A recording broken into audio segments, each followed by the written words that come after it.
Startup Nation, it's not what you know, it's who you know. We all know that. Developing that network takes time, energy, time, knowledge, time, technique, and you guessed it, a whole lot of time. Today, my featured guest is Michael Whitehouse. He is the guy who knows a guy. In 2014, he came to Groton, Connecticut, knowing no one at all. A year later, after diving into networking with both feet, he was a major connector in his local community.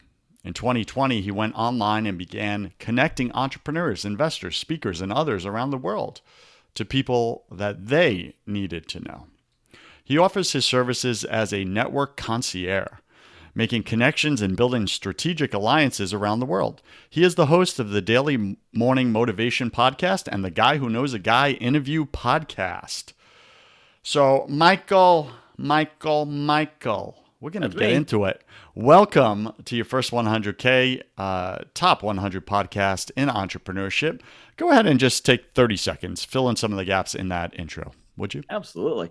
Yes. So first, it's pronounced Groton, but only people who live here know that. So that's I can always tell if someone's local or not. But it's that's because New Englanders, man, they just act superior to the rest of the world. We just change the pronunciation of things at will. Yeah, that's how we have Worcester. But yeah, so one of the things you mentioned was it takes time to build a network, and it does. But I really like to help people accelerate that, because if you know what you're doing and you're doing it the right way, then it doesn't necessarily take as long as you think. I always tell people you can be a connector as soon as you decide to be a connector. And that all comes at coming from it from the right place, that everything you're doing, you're coming to from a place of service, that every interaction you're saying, how can I help this person? How can I solve their problem? How can I give to them first? Is about, giving without expectation and then going from there. And the more I've done this, the more I've networked and connected, the more I've realized that's the going theme. It's not about having a pitch. It's not about, you're with the things you say to make them want to buy. It's about figuring out how you can help. And sometimes the way you can help is something they'll pay you for, but it's figuring out how you can help. And that's been the through line as I've met all these people. And one of the biggest things, and I really need to acknowledge this, is that I am where I am because so many people have given to me. When I was just getting online, I'm here in New London County, Connecticut. Now, New London County, Connecticut is not even the commercial center of New London County, Connecticut. This is not the place where things are happening in a big way, unless you're building submarines. So when I moved online in 2020 and started to make all these bigger connections, I had some concepts, some skills from networking locally, but I had a lot to learn and not a huge amount to offer. I mean, I could make connections. That's pretty much what I could offer. And I met some amazing, very successful coaches, entrepreneurs, business people, people who charge thousands of dollars an hour for one-to-one coaching. And many of them, dozens of them they talked to me privately. They came on my podcast and they shared very freely their knowledge, their introductions, their networks. And not one of them was like, all right, so I'm going to help you now, but I know this is going to come back to me. You better hook me up. It was always, I'm just going to help you. And they just helped. And I've been able to repay a lot of them with connections, introductions. We're partners now. We're doing a lot of things, but it was always giving without expectation and then going from there to see what happened. And the second part of that expression, giving that expectation, is receiving without resistance. So letting things come back to you after you put the good into the universe. But that's really been sort of the through line of the last few years, and something I'm really, really starting to discover and embrace as we're talking at this moment. Nice. So like giving and receiving, right? And I like that you brought the receiving part into it, because many people in the business world, they know how to give. A lot of females, not to call out any gender, but females are just better at connecting and giving freely than us guys. Us guys, we have a natural inclination for selfishness. It's just what's so. It's what's in it for me, right? That's the first thing. And we may pretend, I know when I started out in business as a young man, and I was acting like I was all about what I can help you with, but secretly in my back pocket, I'm just waiting to pull out my what's in it for me card. And I just want you to stop talking so we could get to it. Right. And, that's an unfortunate way of doing business, but it's very common. And then even if someone gets past that, to your point, and they're able to give freely. Then when someone goes to give back to them, they're like, "Oh no, I'm good. Thank you so much. I really appreciate it. Anything you need? What can I help you with?" No, no, nothing. Yeah. Meanwhile, they're struggling to pay their bills, pay Uh-huh. rent. Their kids are starving to death. Like, what are you doing? You don't know Hmm. how to receive. All right, so we're going to Yep. get into that today. But before we do, Michael, take a minute, share something personal about you that very few people in your business life actually know. Huh. Um, well, I guess more and more people know this, but probably the biggest thing that people are surprised by is that I am an avowed geek. My first business out of college was a game store, so board games, role playing games. I ran a science fiction convention. I founded a Rocky Horror Picture Show cast. So I've done all kinds of, people look at me and they're like, "Oh, look, a white-haired bearded guy. I'm sure that he's fascinating and interesting." But no, I actually I'm into D&D. I still do live action role playing. I'm actually teaching my daughter to fence with the padded swords. So that's what a lot of people do not realize about me. I don't hide it. They just don't see it. As you bring that up, I'm reminded of a previous guest we had on the show a few episodes back, who's a mutual friend of ours, Donnie Mm-hmm. Bouvin. Yep. And Donnie, spoke about that. He's like, you got to bring out your inner geek. Like, Mm-hmm. what do you geek out on? Like, that's the thing that's going to connect with your audience, your tribe. Like, what are Yeah. those things? So just a reminder to you, Startup Nation, like don't hide those things. Mm-hmm. Put them in, drip them into your marketing, drip them into your conversation. Let people into your world a little bit that, I secretly love playing racquetball. Love it. Love it. It's a highly competitive sport and it keeps my Mm-hmm. mind sharp and it moves at the speed of my brain Yeah. very fast. Yeah. Right. So, like, other people are going to connect with that. Other little control freaks in business, like myself, are going to be like, okay, I totally get you, man.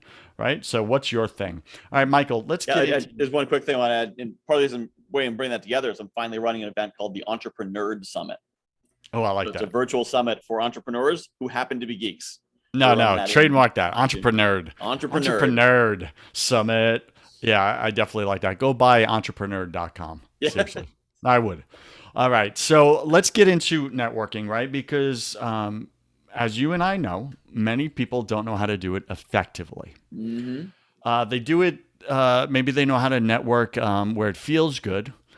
They feel like they're helping, but they're not actually converting anything. They're not converting relationships. They're not converting business. Mm-hmm. They're just going out and spending a lot of time and collecting a lot of business cards, pre-COVID.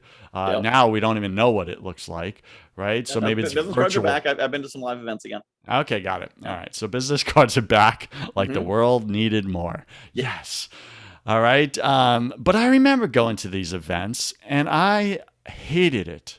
I used to run them. I used to be a director at networking groups and stuff like that. And I hated it. I Mm-hmm. literally hated it. I did it because it was necessary Yeah. for business. So, what's the first biggest mistake or top three mistakes you see people making when they're trying to network and grow their business right out the gate and become that connector in their own local community? So it's first they don't know what they want, and then they don't know how to get it. I've developed a five level rubric of networking that starts from knowing you have to go to a networking event. That's level one, and it spells an acronym of NINJA. So All right, networking. walk us through those. Yeah, What do you yeah. got? So it's networking, introductions, non-competitive partners, joint ventures, and affiliates. So level one is networking. You need to go to an event. Now this, when I recently started going to live events again, and um, and so I ask people, who are you looking to meet? You're here at network event. You're here for a reason. Who are you looking to meet? How can I help you? And the answer that sounds like nails on a chalkboard to me is, oh, I'm just looking to get out in the community and meet whoever I can. Exactly. Like they're not even asking for a customer. They're just like, whatever. I'm I'm sitting here. bored. I got nothing going on in my life. I just want to feel good and meet Yeah, people and I talk. know I'm the guy who knows a guy. I know thousands of people. If they need an introduction, I know bank presidents. I know people around the country, experts on any topic they could think of, and they say, "Oh, whoever," to whom I will give them no one because I can't. What's a whoever? I don't have a. Hey, you're a person. Can I introduce you? So level two is introductions. That's where you know you need to ask for something and you need to offer something. So at level 2, your answer to the question of how do I, who are you looking to meet is your customers. So if you're a realtor, I'm looking for anyone looking to buy or sell a house. Okay, it's better if I happen to know someone who should do, at least I can give you that. But yeah, I'm unlikely to refer a customer because I don't know you. I just met you 30 seconds ago. So unless you're super unique, if you're a realtor, I know 50 realtors. So, but if you have a unique stretching process that alleviates lower back pain in 5 minutes, well, I probably know 10 people who want to meet you because I don't know anyone else who does that magical thing. So that's level 2. Level 3 is non-competitive partners. This is where you take your networking to the next level. And now you're not just asking for your customers, you're asking for the people who know your customers. So if you're a realtor, you might be asking for, do you know the human resources person at Electric Boat? Because they know people who are moving into town and I want to develop a relationship with them. I'm looking for accountants, maybe, I don't know, guessing, accountants or financial advisors, people who might know when someone's looking to buy or sell a house before they're in the market. And they want to develop those relationships as an ongoing introduction relationship. The next level beyond that is joint ventures. That's where they're looking for people to partner with. So this might be someone they might run a joint event with. A realtor might team up with a mortgage broker and a home inspector to do a first-time home buyer seminar. And all of them are leveraging their resources together to grow everything together. And then the top level is affiliates. And this is where it's all systematized. This is where you meet someone, you like what they do, and they say, yeah, just go to go to Thrivecart, go to wherever, sign up. I'm running a summit, I'm running a launch, I'm running whatever. You can be part of that. You're going to promote me, you're going to get paid. And it's all, you don't have to negotiate it separately. It's just turnkey and go. So those are kind of the 5 levels. Obviously the 4th and 5th level are a bit more advanced, a bit more complex. If you're just like, where should I go to a networking event? Don't worry about joint ventures and affiliates yet, but kind of think towards that, but don't worry about that yet. The first step is you can jump straight to think about who knows your market, because you can go straight to non-competitive partners. Who knows your market? Instead of asking, if you're a financial advisor, do you meet a total stranger networking event? Don't ask them for your clients. They're not going to refer their friends to hand over their 401ks to you. They don't know you. But if you ask them for, whatever, the people who are your good referral sources, the people you like to build relationships with, I'll do that all day long. If someone comes to me and they say, yeah, I'm a financial advisor, I'm looking to meet accountants, I'd say, oh, I know 2 accountants, I'll connect you with them. And then I'm just saying, hey, you're a financial advisor, you're an accountant, you guys should talk. I'm not endorsing anyone. I'm not saying anyone should buy anything from anyone. Just saying, you guys should probably talk to each other. Something good might come of that. And if it goes well, great. If it doesn't go well, that's up to them. But it's an easy introduction to make. And ultimately, I want to help. You want to help. Everyone wants to help, but I can't help if I don't know what you need. So you need to make it easy for me to help. And that's really the crucial thing. And the big mistake people make is they don't make it easy to help them because they don't know what they need. And if they can't ask for it, I can't read your mind and be like, you need this. Yes, I sense. I mean, sometimes I do. I start asking probing questions and say, okay, now I figured it out. But most people aren't going to take the time to really dive in and ask you a series of probing questions to understand what you need. They're just going to be like, cool, well, I got to go get some more hors d'oeuvres. All right. Startup Nation, I found that helpful. Did you? All right. Those are Michael's 5 steps, his 5-step framework for networking effectively. And becoming a networking ninja. Networking ninja. If you want to become a networking ninja in your community or online, go through the 5 networking events. So, Michael, is this only in-person, face-to-face events, or are we doing this online? Like, what does that look like? Online as well. I mean, really, in person or online, it's kind of that's sort of like, does it only work in a coffee shop or will it work on the telephone? The telephone is simply another way to communicate. So whether you're online, around the corner, or around the planet, this works. It's all about human connections. And whether it's in person, on the phone, on a conference call, on Zoom, humans connecting to humans. Technology is just the tool that lets us come together. So let me ask you this, for all those people who like to hide behind their keyboards and Hmm. not do face to face or video, um, will this work with LinkedIn? Will this work with Facebook and DMs and direct messaging? Can you effectively do these all the way through the 5 steps, become a networking ninja without ever doing a face to face? You need to talk to people, and the reason is you can't form a real connection in writing. Now you could possibly do one 30-minute call, get to know each other, be like, we got a good vibe, and then never speak face to face again. But you're not going to develop the trust, the liking through that. I mean, maybe in theory you could. I've certainly that's not a level of rhetorical skill I've achieved. Part of the issue is that people are half paying attention to most of what they do in life. So if you're communicating on LinkedIn Messenger, on email, on Facebook Messenger, on whatever, people are half reading what you say, which means you can't really engage. You get them on a Zoom call, they are hopefully 100% on that Zoom call with you. If they're not, well, they're probably not a great networking partner. But if you're Facebook messaging them, they're only catching half of what you're saying, which means you can't. It's really hard to develop that kind of rapport and that desire to help.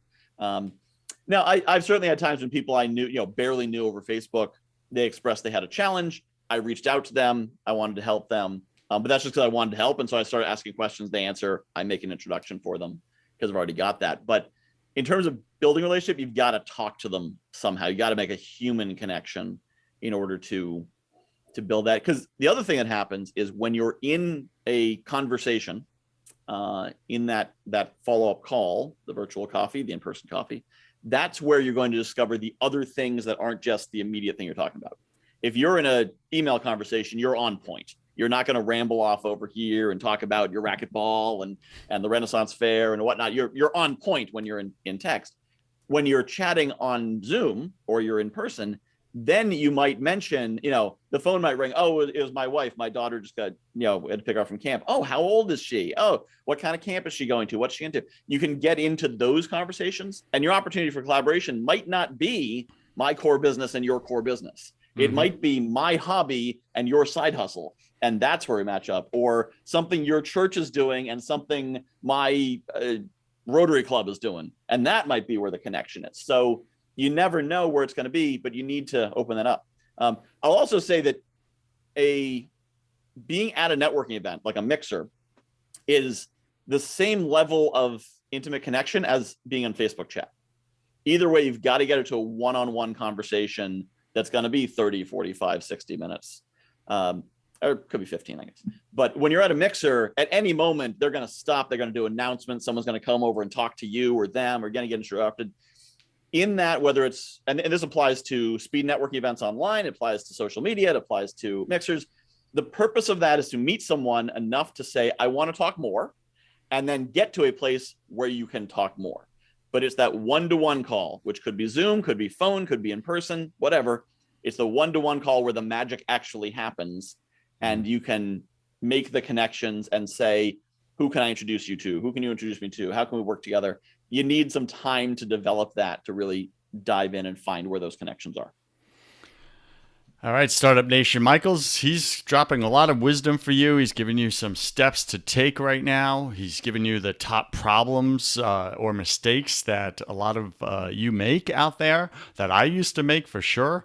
And I'd like to give you a little tip or a trick or hack that fits right in and complements what Michael just left off with, which is when I was out at networking events, once I got a little better at it, and my businesses were doing better and I wasn't in that place of desperation, but I actually had value to give others and I didn't so much need anything from them, I was able to posture myself differently and just really be authentic and present with people in those networking events. Mm-hmm. And like Michael said, if I felt a connection with someone, which was 1 out of 100, and I wanted to continue that conversation outside of the distractions of the event itself, which he's so right about, then what I would do is simply this: is I had my Calendly page set up already on my phone, and I had the link ready to go. And if I was hitting it off with a person after 10, 15 minutes, I said, hey, listen, I would love to continue this conversation at another time with you. Would you like to do that? And they're like, yeah, I would love to. Be like, great. Well, here's my calendar link. And I would just send it to them, right? Text it to Mhm. them. And I was like, go ahead right now and just book a day and time in the calendar, Yep. and we'll get notified and we don't have to think about it until we meet next. How does Yep. that sound? And they're like, yeah, awesome. And they would take 2 to 3 minutes, and I would just sit there with them and watch them click the buttons and book the date and time and click Mhm. confirm. And now we had that next conversation ready to go, Mhm. executed. There was no following up. There was no email tag or anything like that. And that was tremendous Mhm. for me to really advance those conversations without stealing any more time from me. Yeah. So I just wanted to give that to you, Startup Nation, as a little hack or a next step after you start doing what Michael is recommending for you. Yep. And that's right. Whatever conversation you have, there needs to be a next, and the next step could just be, okay, cool, I'll put you on my email list and you'll hear about what happens as it happens. But you need to have some next step, because there is no, okay, yeah, we'll be in touch later. There's no in touch later. The only reason you're in touch later is because it's 2016 and Calendly doesn't exist yet. But Yeah, it's 2022 now. So, if you want to talk to this person more, you book the call then. It's kind of like, always. in the dating world, if you meet someone at if you meet someone at a bar or whatever, you don't say, yeah, well, I'll call you later. If you like them, you book the next time you're going to see them. Otherwise, I'll call you. Sure. Will you? Will you not? Will you forget? Will you lose your number? I don't know. But if you say, hey, you want to get together on Friday? Well, now you know something's happening here. So, That's yeah, anyone who's perfect. like, That's yeah, excellent. here's my card. Give me a call sometime. Yeah, sure. That'll Yeah. happen And sometime. I used to wait for people to keep their word and call me back. What a fool I was, right? Because people are busy and they have good intentions, but the world is filled with noise and distractions, and they Mhm. don't get back to you. So I realized that finally after a lot of frustration, and what I really got and realized was that if I want to advance my business and my partnerships, I am responsible to Mhm. create the next Mhm. step Mhm. with Mhm. them, not Yep. wait for them to suggest, hey, what do you want to do? What's the next step? How do we meet? Whatever. I took on the responsibility and I was like, okay, so what do you want to do next? Like, do you want to meet again? What do you want to do? And I created that space in the conversation for Mhm. them to then execute it, and we got it set up. Yeah. And once I started doing that, it was like 90%, follow up rate. Yeah. Uh, And the you great thing know, is then people perceive you as a leader. So they're like, exactly. oh, wow, you're so organized and attentive and on top of things. And And actually, most of them aren't. yeah. Yeah. And there's something else you mentioned I wanted to touch on briefly, about the abundance mindset. When you're saying, you got to a place where you're more comfortable and more stable. And I'm reminded of one of the most impactful um, Bible lessons that ever stuck with me. And I wish I could remember where it was from. I'm sure you know, but It's it's from the where, Bible. yeah, yeah, it's somewhere between Genesis and Revelations. No, I believe it's Sermon on the Mount. That's where Jesus talks about, the birds don't worry about how they'll be fed, and the flowers don't worry about where they'll get their clothes, and so God's going to take care of you too. Because a lot of people are like, well, my business isn't established. I don't have any clients. I don't know what's going to happen. I got to get these sales, and you do. But if you go into networking thinking you got to get sales, you're not going to get sales, because people can smell that across the room. But if you go in saying, you know what, God's going to take care of me. If I do good things, if I follow the path, I'm going to be taken care of. I'm going to go into this meeting to help other people. I'm going to go in to solve their problems, and I'll be taken care of. God's got my back. I'm not going to starve. And in all my years of running this business and all my trials, tribulations, I've yet to be homeless or miss a meal because I couldn't afford it. Somehow, I don't know how the math has worked in any of these things, but somehow it's always worked. But it's when you have that faith of, I'm not going to starve. I'm going to somehow make this work. Let me focus on helping other people. They get that. And then the mechanism is they feel reciprocity. You're just coming up helping them. You might not even be telling them what your business is. You're not telling them what you sell. You're not telling them who you need. And eventually they feel such a sense of reciprocity. They're like, please, Joe, what do you do? How can I help you? You've done so much for me. What can I do for you? And the great thing is once you set it up well, I've had people who in a conversation, they think I'm just helping them, but because I have affiliate arrangements and I have relationships and whatnot, I've I've served three of my clients and I've gotten one affiliate commission, all by helping them. And they're like, how can I help you? Like, you have no idea how much you've already helped me just letting me help you.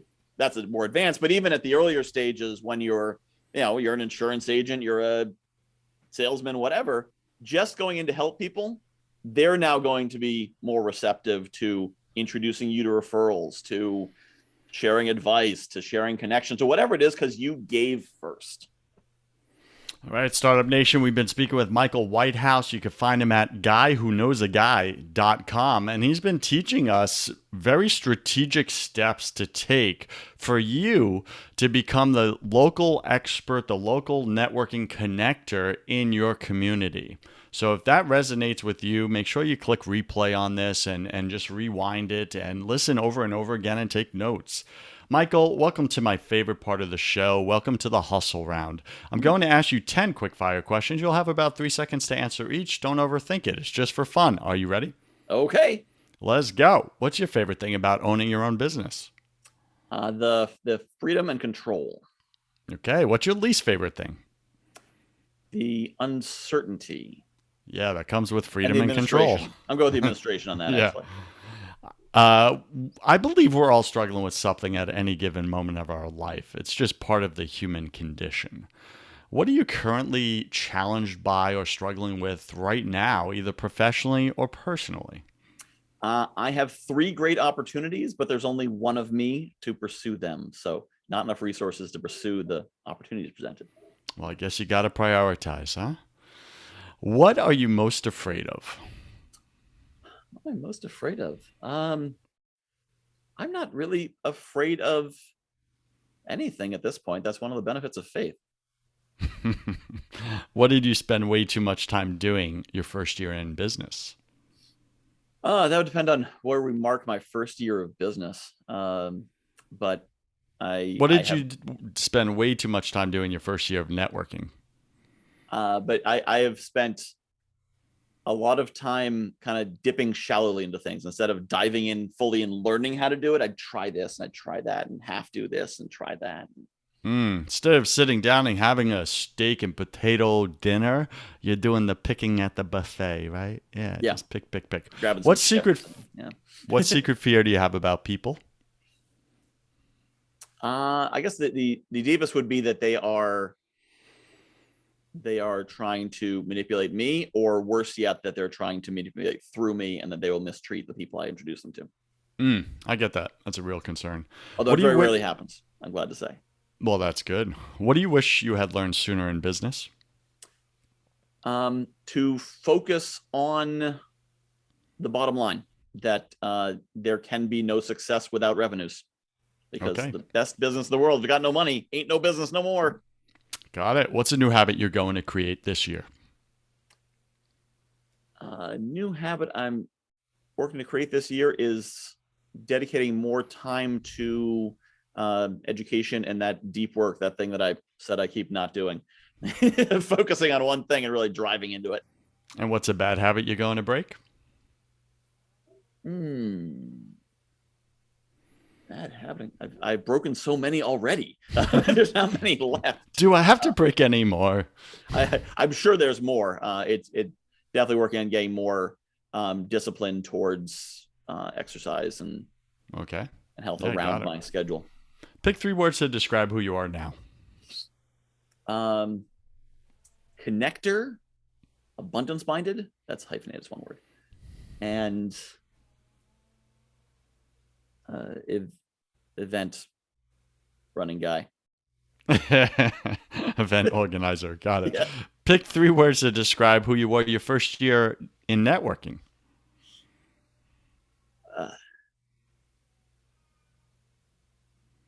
Giving, insecure, and unfocused. Yeah, got it. And last question. If you could come back to life after you died, look your family and friends in the eye, and give them only one piece of advice about real success, what would you say to them? The most valuable resource that you'll ever have is the people around you and how they're willing to help you. Got it. So the relationships. It's all about the relationships, people. All right, Michael, this is time in the show where you get to give Startup Nation, my audience, a homework assignment for this week. What's one action step they must take this week in order to grow their networks? I would say choose the smartest people you know, the most successful people you know, the people who are like, they don't want to give me advice. Why would they give me advice? Reach out to them and ask them for advice. Tell them you really appreciate, you respect what they do. You respect their knowledge and their experience, and you'd love to get on a call, coffee, whatever, and get the benefit of their knowledge. And you will be amazed how many people will say, yeah, sure, I will share my advice with you for free. And then the power of what they're going to teach you. Awesome. Can I do a little thing here? I just came across something, Calendly, right? And I used their service, and they just sent out updates, right, of their services. And one of the things they put in there is to, hey, consider business owners, coaches, consider charging a small nominal fee for people to get on a call with you and pick your brain. I remember that in networking. I used to hate it. As I became a little more successful, people were like, hey, can I meet with you? I just want to pick your brain about some stuff. And I remember that just like it was nails on a chalkboard every time I heard pick your brain. And I think it's such a cool opportunity for you if you have expertise in anything, Startup Nation, and people want to meet with you and pick your brain, then like grab a Calendly link or some other platform where you can charge, right, for that time. So, hey, yeah, absolutely. I'll give you 15 minutes of my time. Here's the link. And there's an app charging. Yeah, don't tell them you're charging. When they go there, they're going to see, oh, it's $20 for 15 minutes of your time, or it's $100 for 50. Now they're going to really consider, do I really want this expertise? And your value has also increased in their eyes. There's actually a new app called Owl, OWWLL, which is specifically because the founder had that exact challenge that you did, that he was a financial advisor. People kept coming from for free advice, and then he wouldn't make anything from it. He didn't mind giving the advice, but he's like, dude, well, I spent an hour with you. And so it lets you charge for 10-minute segments of time. So people can hop on a call and they just go on the platform and they're like, I'm looking for a networking coach. And I'll give you $10 for 10 minutes. They can ask a question or two. And so it's designed for exactly that. But also, I love what you're saying. The idea of if you have a lot of people hitting up for free advice, Calendly, as you said, you can charge $20, $50, whatever you want for whatever period of time. And you can be like, yeah, one-off advice session, no commitment. You give me money, I give you advice. I think it's a great idea. I love it. Awesome. Okay, Startup Nation, if you enjoy this show and you enjoyed Michael's interview, go to first100k.com, first100k.com, write an honest review or go to iTunes and do it there. If we like what you write, we may share, your testimony live on the show, do a nice shout out across the world to you. Go you. Michael, what's the best way for Startup Nation to get in touch with you? The best way, if you go to guywhoknowsaguy.com, there's a button there. If you're interested in learning from me, there's a button to get on my calendar. There's also, you can get a free copy of my audiobook at that website. If you just put your email address in there at the top, you'll get access to my audiobook, The Guy Who Knows a Guy, read by the author himself. So if you enjoy my voice, you can get more of it. And if not, there's a PDF version. You can read it in your own voice. You kind of have a radio voice. It's pretty good. Yeah, I got a face for radio, a voice for radio. You do have the face, though, as well. All right. Michael, thank you for being on your first 100K. I wish you God's love, peace, and joy in your life, sir. Thank you. You as well.